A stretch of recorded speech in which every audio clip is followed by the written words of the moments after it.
કે officer YouTube ચેનલમાં like કરજો અને શેર કરજો. નમસ્કાર. આજે પણ ફરીથી એક જીકેના ક્વેશ્ચન આન્સર લઈને આવી ગયો છે. જીકેમાં આજે આઈપીએલ સોરી મિત્રો ઓડીઆઈ મહિલા વર્લ્ડ કપની કેટલીક જીકે તમારી સમક્ષ લઈને આવી ગયો છું, જે આવનારી એક્ઝામમાં પૂછાઈ ગયેલા છે અને પૂછાશે પણ. તો આ આઈસીસી વુમન એટલે આઈસીસી મહિલા વર્લ્ડ કપ ફાઇનલ ક્યાં રમાઈ હતી? તો આઈસીસી મહિલા વર્લ્ડ કપની ફાઇનલ નવી મુંબઈ ડીવાય પાટીલ સ્ટેડિયમમાં રમાઈ હતી. જો તમને પૂછાય કે ડીવાય પાટીલ સ્ટેડિયમ ક્યાં આવેલું છે, તો ડીવાય પાટીલ સ્ટેડિયમ નવી મુંબઈ ખાતે આવેલું છે. આઈસીસી મહિલા વર્લ્ડ કપમાં એટલે આઈસીસી વુમન વર્લ્ડ કપમાં કઈ બે ટીમો વચ્ચે ફાઇનલ રમાઈ હતી? તો તેનો જવાબ તમારે લખી શકો તમે કે ભારત અને સાઉથ આફ્રિકા. આઈસીસી વર્લ્ડ કપમાં ફાઇનલમાં મેન ઓફ ધી મેચ કોને મળી હતી? તો મેન ઓફ ધી મેચ મળી હતી શેફાલી વર્મા. ત્યારબાદ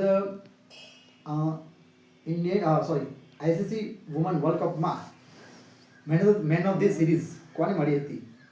તો મળી હતી દીપ્તિ શર્માને.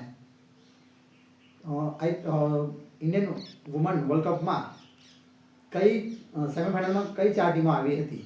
તો ભારત, ઓસ્ટ્રેલિયા, ઇંગ્લેન્ડ અને સાઉથ આફ્રિકા. ભારતે ઓસ્ટ્રેલિયાને હરાવીને ફાઇનલમાં પ્રવેશ કર્યો હતો અને આફ્રિકાએ ઇંગ્લેન્ડને હરાવીને ફાઇનલમાં પ્રવેશ કર્યો હતો. 2025માં વર્લ્ડ કપની કઈ આવૃત્તિ હતી આ? તો 2025માં આઈસીસી વુમન વર્લ્ડ કપની આવૃત્તિ હતી 13મી.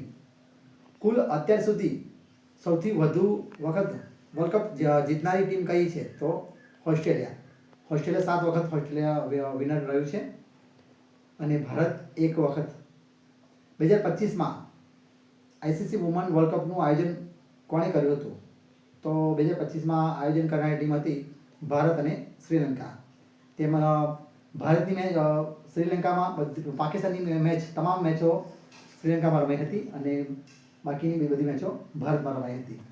એ ખાસ નોંધ લેવી દરેકે.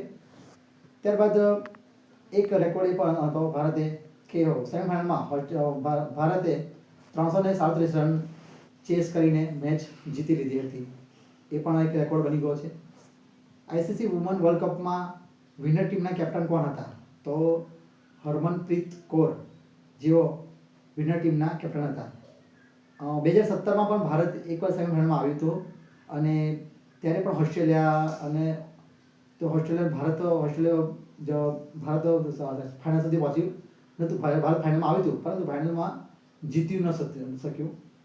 તો આ કેટલીક ઇમ્પોર્ટન્ટ મેં તમને જીકે આઈસીસી વુમન વર્લ્ડ કપની મેં તમારી સમક્ષ રજૂ કરી છે. તો ફરી મળીશું કોઈ નવા ટોપિક સાથે.